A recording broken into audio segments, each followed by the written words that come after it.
Hello everyone and welcome! My name is BugmanCX and in this video we'll be reviewing all the changes introduced in the Minecraft 1.15 release.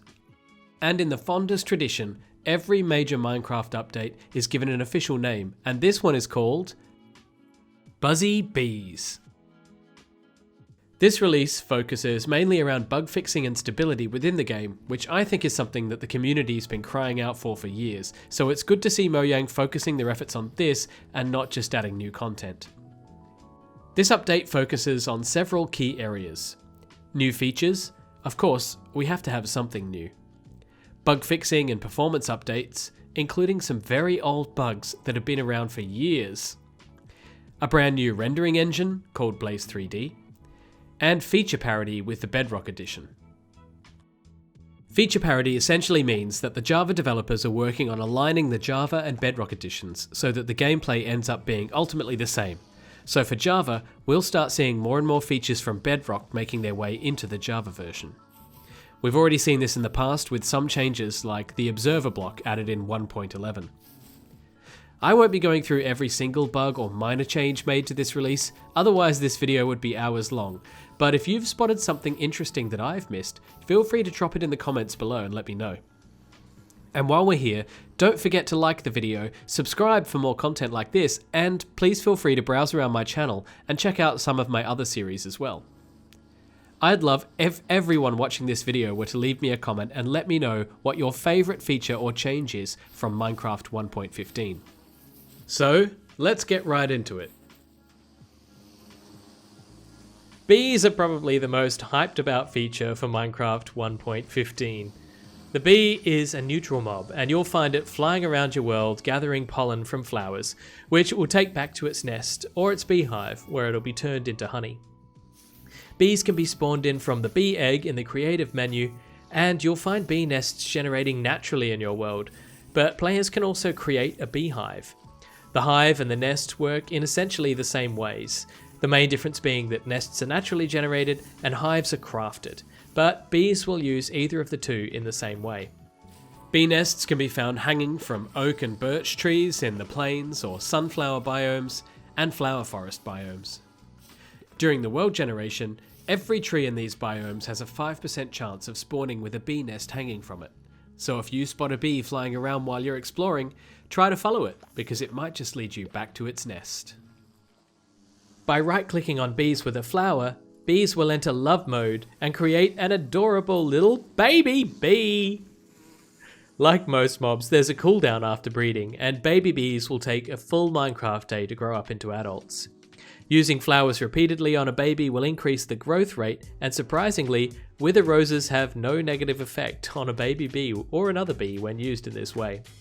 But they do harm the bees if they are flown into. Oh, that's horrible.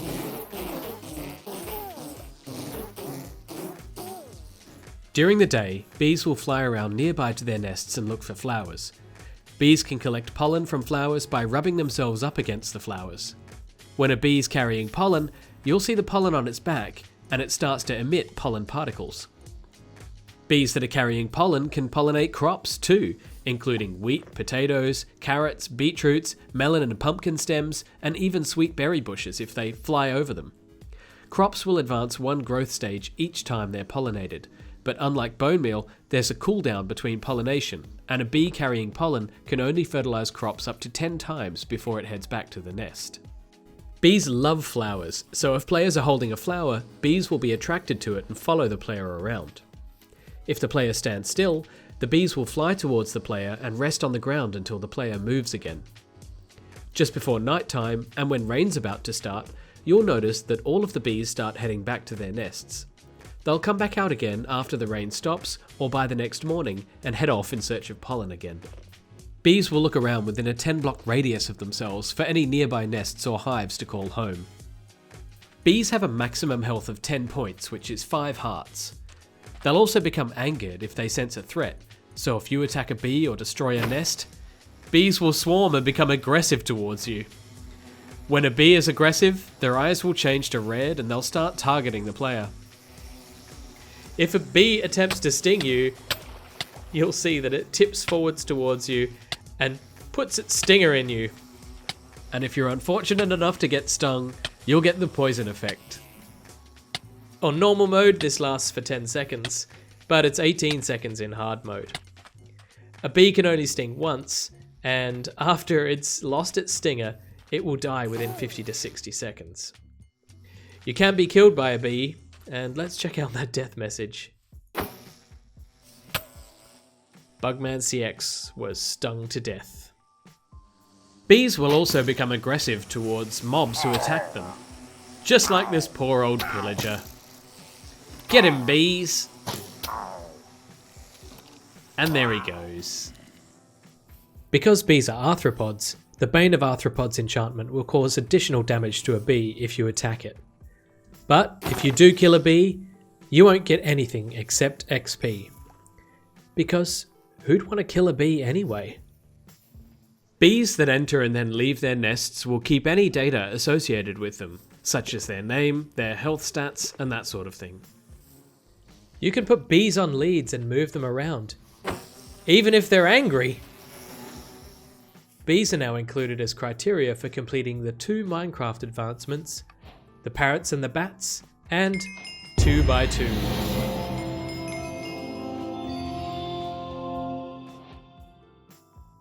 The bees come with their own set of sounds in the game. Let's listen to a few examples. Bee buzzes.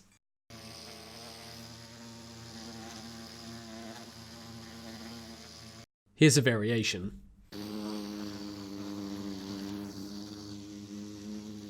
Bee buzzes angrily.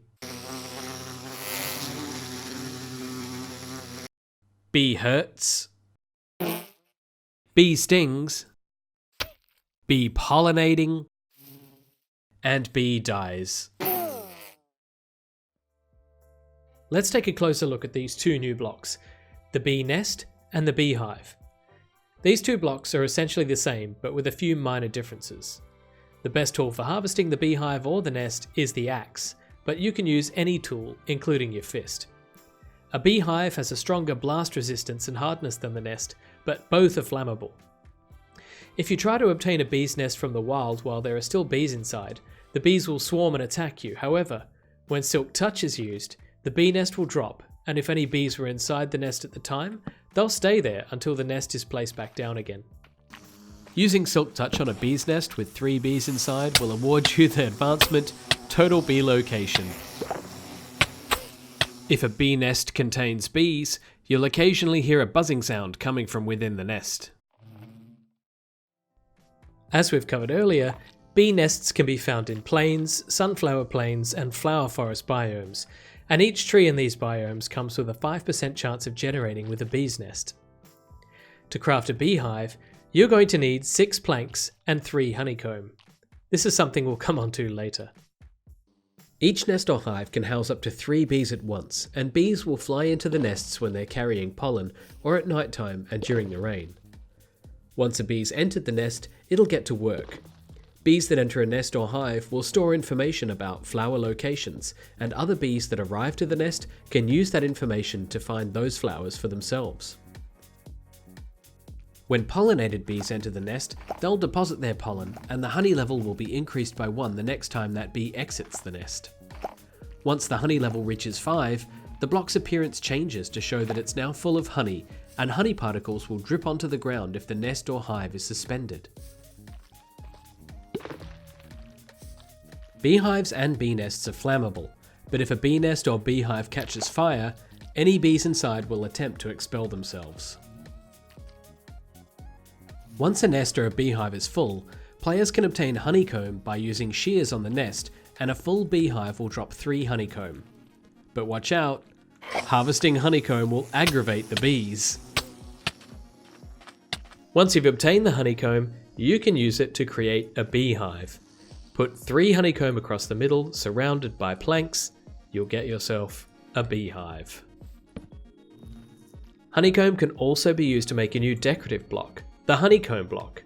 Simply take your honeycomb and put it in the crafting grid in a 2x2 formation, and you'll get the honeycomb block. When you place the honeycomb block, it makes a lovely squishing sound. Personally, I love this new block and I'm really looking forward to seeing how players use it in their builds. Along with harvesting honeycomb, you can also harvest honey from bee nests or beehives. By right-clicking on a hive with an empty glass bottle, players can obtain the honey bottle. But just be careful when you go about doing it. Honey can be drunk by right-clicking, and it's exactly as filling as cooked mutton or cooked salmon. Drinking honey will counter any poison effect received by the player, similar to drinking milk. So this can be a useful thing to carry around with you when you're out working with the bees. And to make it even more convenient, honey bottles will stack up to 16. Honey can be consumed even when the player has a full hunger bar. One honey bottle can be converted into 3 sugar, and look, you'll even get your empty bottle back. Honey has a new gulping sound effect when consumed, and has been added to the criteria for the advancement, a balanced diet.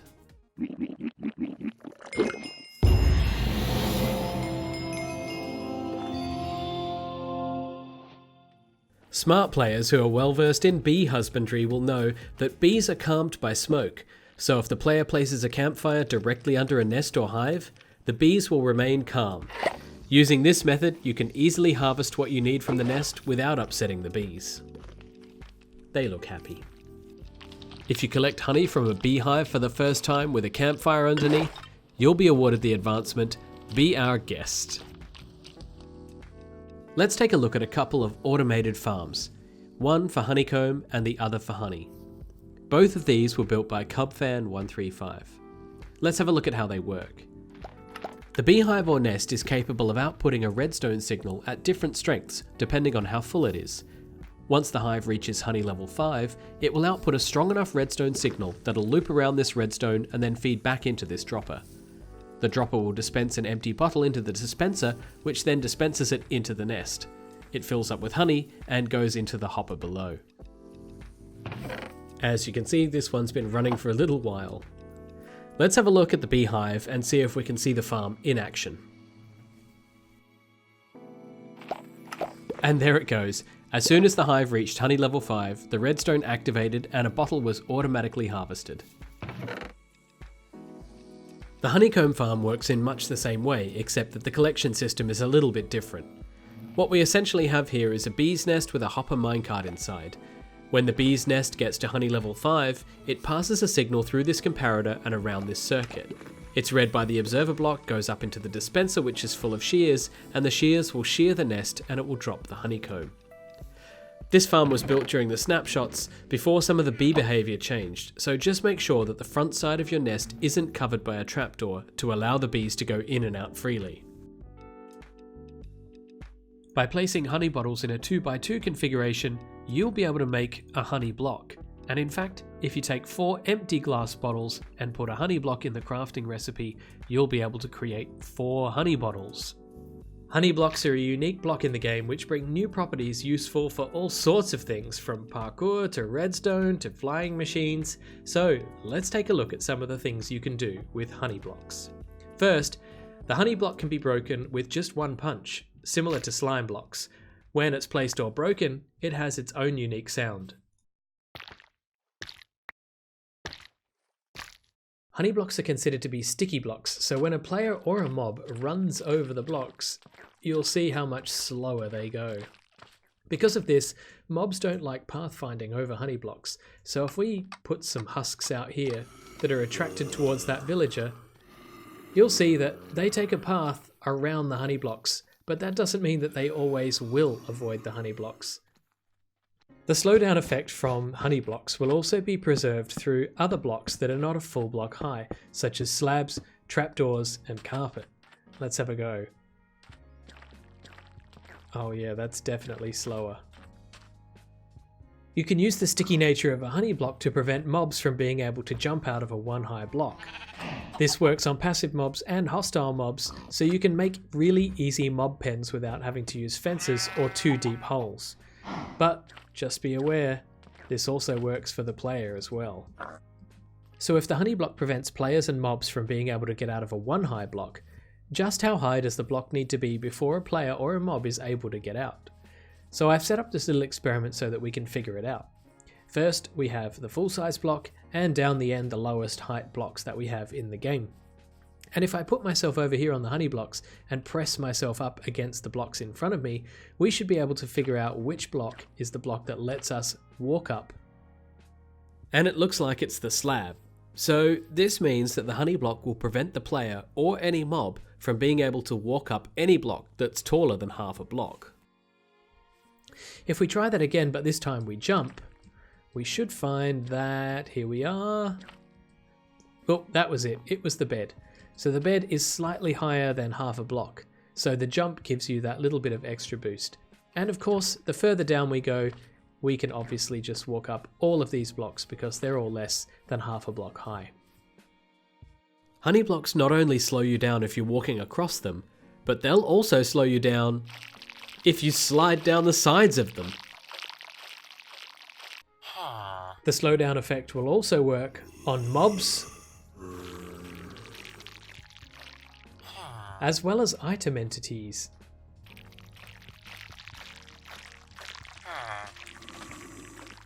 Items thrown across the honey blocks in a horizontal direction will maintain some of their forward momentum as they travel down the wall.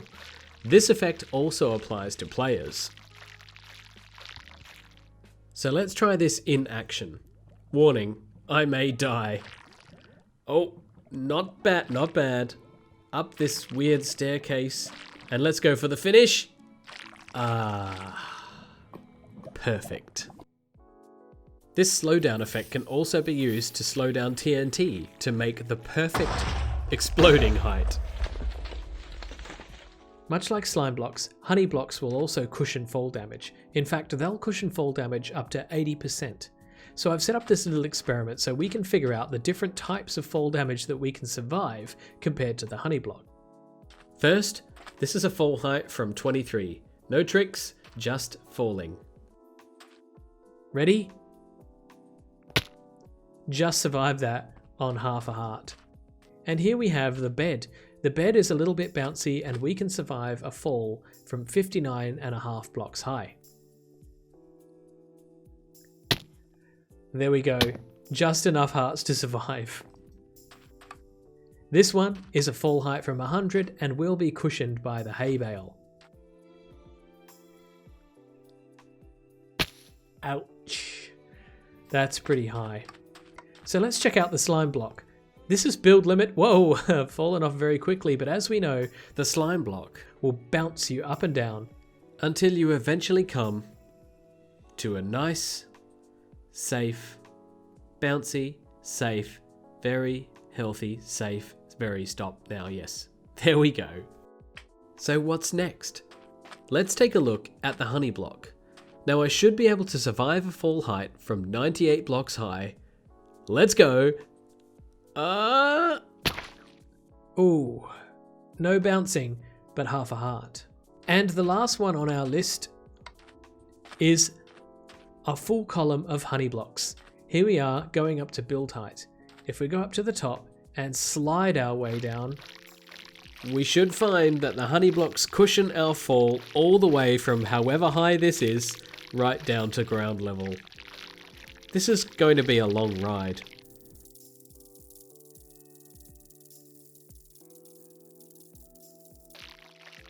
And made it. Sliding across or down honey blocks will award you the advancement Sticky Situation. When bees go up to honey blocks, they'll actually rub themselves up against the honey block as if they're eating the honey directly. You can even hear them doing it. If you find yourself in a spot of trouble, you can fire arrows directly through the edges of the honey block. Honey blocks have been compared to the slime block for redstone contraptions, but each has their own unique characteristics which is going to revolutionize the way we create machines. One of the first differences between the two blocks is that while a redstone signal can pass through a slime block, redstone can't pass through a honey block. Honey blocks are also perfect for aligning items in your item sorters. Normally on the back here you would have your regular item sorting with your filter system happening, and up here you might have a water stream which is pushing the items along the edge of the block here. But because the honey block is less than a full block in width, the items will align perfectly between both the hopper underneath the honey block and the water stream. And that means if your water system is pushing items around, they should line up on the edge perfectly and get sucked into the appropriate hopper based on whatever filters you have set up. Of course, honey blocks are not the only block in the game which you're able to do this with. You can also do it with chests and cakes, but this is a new one and it's fun. Like slime blocks, honey blocks can be pushed and pulled by pistons, but you'll notice that the honey block and the slime block do not stick to one another or pull each other. That opens up some really interesting ideas for redstone. Possibly one of the most revolutionary changes between these two blocks is because honey blocks are sticky, slime blocks will move underneath an entity when the slime blocks are pushed.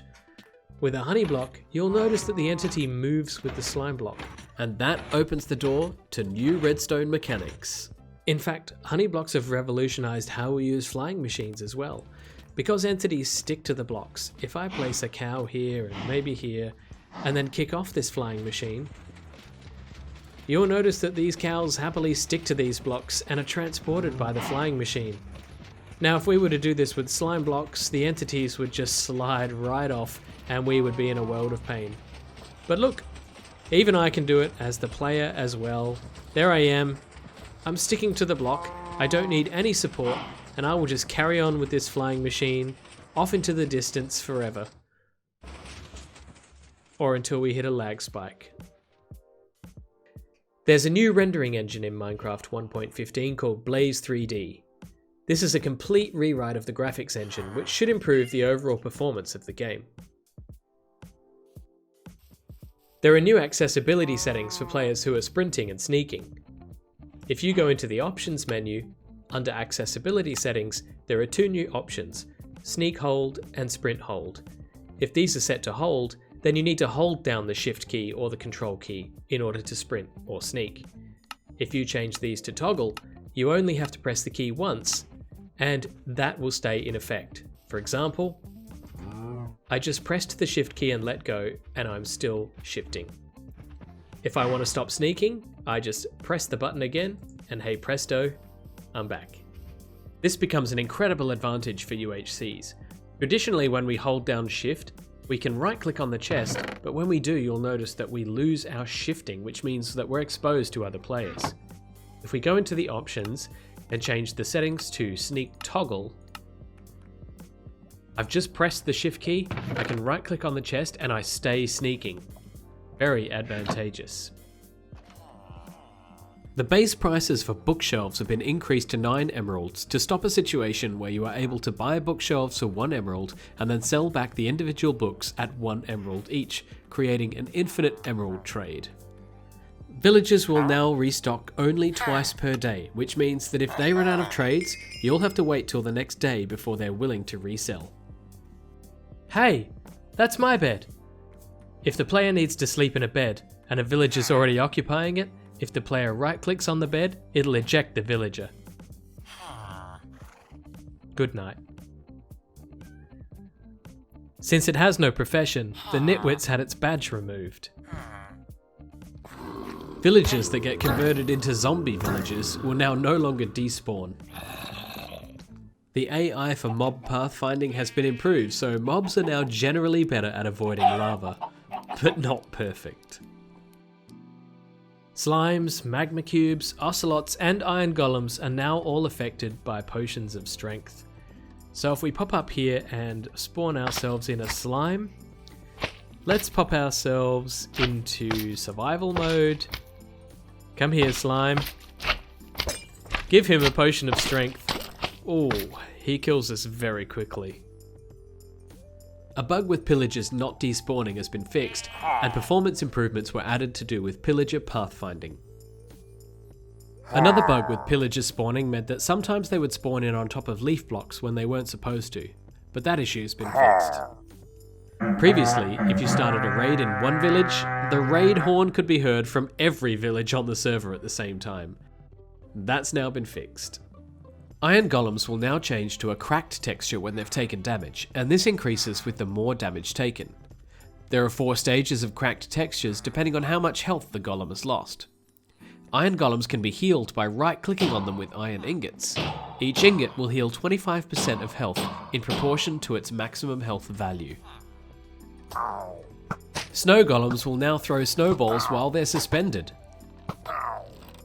Parrots will now actually stay on your shoulders when you're riding entities like boats, horses, or pigs. Parrots no longer imitate neutral mobs, such as pandas, wolves, polar bears, zombie pigmen, and endermen.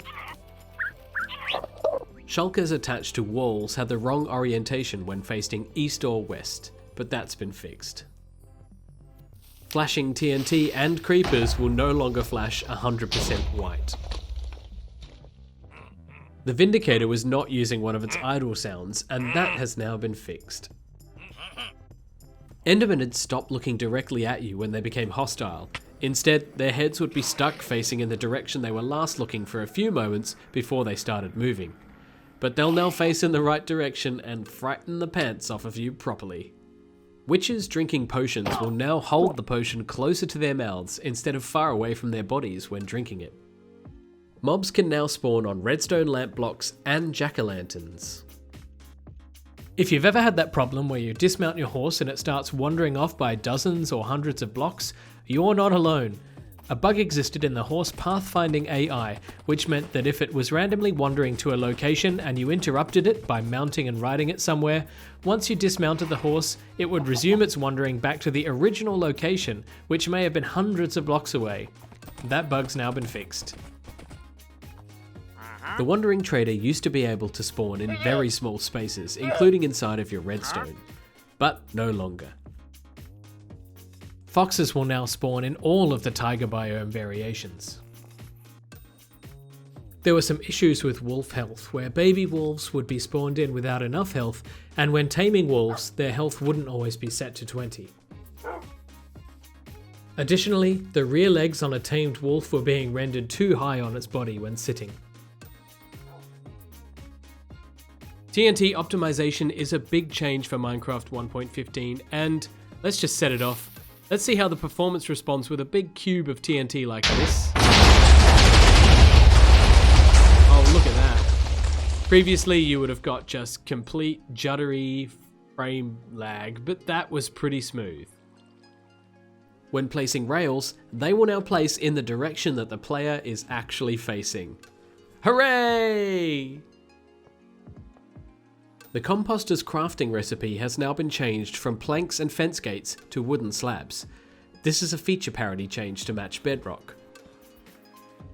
Naturally generating kelp would be generated with a random height between 0 and 25, but its maximum age value would be set too low, which meant that the majority of naturally generated kelp would always grow to the ocean surface level, resulting in a constant sea of tall kelp after long periods of time. Kelp now has an appropriate age value during its initial generation and should now stop growing as high after generation. Dark prismarine is now craftable with black dye instead of an ink sac. When breaking an iron door with your fist, it used to drop an iron door, but that didn't make sense, so they've reverted that behaviour. Banners now have a breaking animation. Endstone bricks used to be less durable than the endstone itself. The durability of the bricks has been adjusted. Wet sponge that's placed in the nether will now dry itself out, which makes this the same as the behaviour in bedrock. You can now create stripped wood from stripped logs in a 2x2. Redstone now activates bells. When used as a fuel, the burn time of scaffolding has been increased. Blocks that can be manually placed on farmland without the soil turning back to dirt can now be pushed onto farmland by pistons without disrupting the farmland. If you put an empty glass bottle in a dispenser and then dispense it into a water block or flowing water, the dispenser will now pick up the water and put it in the water bottle. Dispensers with empty bottles that are not facing water will just dispense an empty bottle. Dispensers are now capable of dispensing armor stands. You can even dispense several into the same block. Dispensing a villager from a spawn egg would cause the villager to appear with its default textures, but now they dispense with their proper biome textures. Fireworks in a dispenser will now travel in the direction they're fired, so this means up, down, and horizontal planes.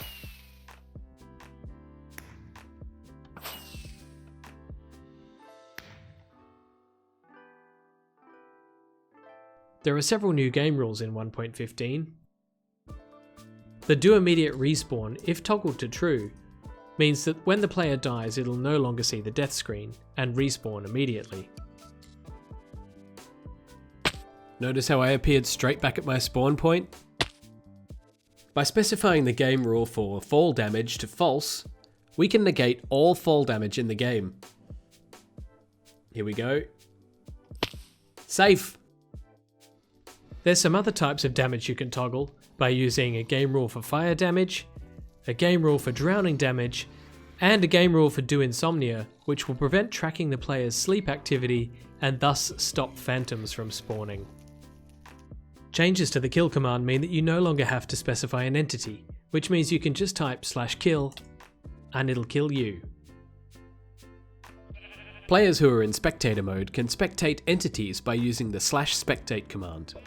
You can easily target players or use the usual Minecraft parameters to specify other entities like nearby mobs. What is this guy doing? Weirdo. Maps now respect the light levels if you move in and out of bright and dark areas. There are many new commands and functions added that are aimed at developers and datapack authors, so if you're interested in those, I'd suggest you go and check out the Minecraft wiki.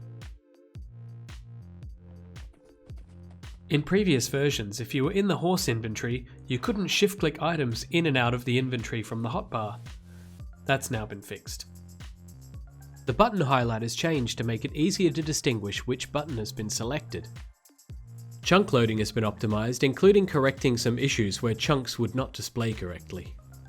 Icons have been added for the saturation, instant health, and instant damage effects. You can now shift-click items directly into the stone cutter. There's a new texture on the dragon's fireball to make it more consistent with the new fire charge textures. When you shift-click blaze powder, it will now go into the fuel section of the brewing stand.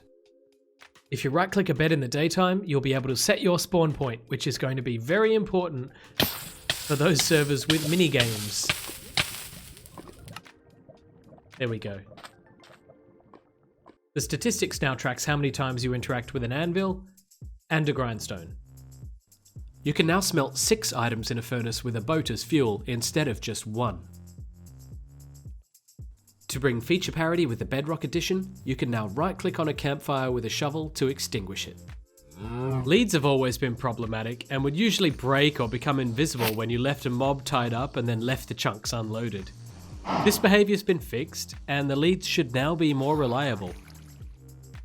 Experience orbs will now appear where you killed the mob, not necessarily where it landed.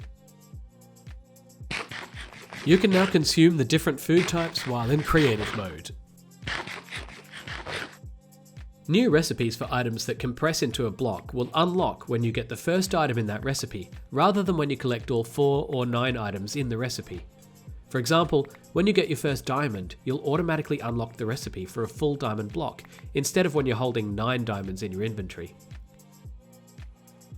The maximum size for a resource pack download has been increased from 50 megabytes to 100 megabytes. Minecraft will also now handle various problems with older resource packs much more gracefully and try harder to make them work in newer versions of the game. Additionally, the datapack version has been increased to version 5 to align with the resource pack version, but any datapacks below this version number will still work in this version. When you enchant a trident, it will now correctly show its enchanted glint. When a player holds a trident, it will now show in the correct location in the player's hands. When using shears with only 1 durability left on a 1 high block, the final item sheared would not drop anymore as the shears broke, but this has been fixed. In a previous version, it had been possible to place things on top of leaf blocks that weren't supposed to be placed on leaf blocks, but that behaviour has been corrected. When you exit a boat, you should now land on the block in front of the boat instead of on top of the boat. If you jumped on a boat in water consecutively, you would accumulate fall damage, which meant that when jumping onto land, the player would lose a lot of health or die from that fall damage. Large ferns will now occasionally drop seeds, just like they used to. It used to be possible to dispense water on the edge of an end portal block and delete part of the end portal, but that's no longer possible. Banners will now sway in the breeze. Fences, walls, and glass will now no longer connect to the side of a shulker box. The carved pumpkin can now be enchanted again with enchantments like Curse of Binding. This feature was lost when the regular pumpkin was introduced as the default pumpkin block. It is no longer possible to Silk Touch mine a block using the Silk Touch book itself. Trees no longer require as much free space around them to grow, which means they can be used with bone meal dispensers again. The number of particles emitted when breaking a lily pad with a boat has been significantly reduced. Sweet berry bushes were supposed to slow you down, but they'd stopped doing that. Enderpearls thrown when a user logs out will remember its location, and when users log back in, they'll be teleported again. Bugs preventing tamed mobs from teleporting to players has now been fixed. Specifically, mobs can now teleport to blocks with a solid top face on them, like the lily pad. A bug which could cause food items to be consumed twice has now been fixed. Have you ever been ripped off by a cartographer who sold you a map to a mansion or an ocean monument that had already been raided? Well, they'll no longer do that and only sell you maps to undiscovered structures. Pumpkin and melon stems now drop seeds when they're broken. Enchanted armor will now show its glint from the inside as well as the outside. Items that were dropped out of the creative menu would despawn after 1 minute instead of 5. That's all been adjusted. Using a spectral arrow now counts towards the take aim advancement. There have been performance fixes added for lag caused by large forest fires and entities travelling through a portal to the nether, as well as the biome blend feature. Zombie villages that could pick up items would not drop those items if it was cured. This is a bug that's been reported since Minecraft 1.4. Furnace minecarts now remember their state of being powered or not when the player logs out of the game and then back in again. The cart is still moving. If you right click on an adult zombie with a zombie spawn egg, you'll now spawn in a baby zombie variant, and this bug was first raised in 2012. Right clicking on a zombie pigman with its spawn egg will now also yield a baby zombie pigman. So that's it. We've reviewed everything of interest in this new update, and I hope you're looking forward to playing it. The new update should now be available in the launcher, so get busy with your bee husbandry and build some cool new contraptions with those amazing new honey blocks. If you've come this far, then I want to give you a big thank you for watching this video, and please let me know in the comments what your favourite feature or bug fix was in the 1.15 update. If you haven't visited my channel before, then I encourage you to like the video and subscribe to my channel. It all helps. I'm currently creating mostly Minecraft content with a few extra things here and there as well. Right now I'm working on a Minecraft series called Minecraft The Journey, a survival let's play where I've started a new world from the earliest versions of Minecraft, and I've been upgrading that world through all the different versions. Right now we're only up to the alpha versions of Minecraft from nearly 10 years ago, and that series will continue to evolve as it upgrades to newer versions and eventually catches up to the current modern day Minecraft. If that kind of thing sounds interesting, then check out the playlist in the description below. Thanks for watching this video, and let me know if you'd like to see more. But for now, that's the end. I've been BugmanCX, and this has been the Minecraft Buzzy Bees, the 1.15 update. And I'll see you in the next one. Bye bye.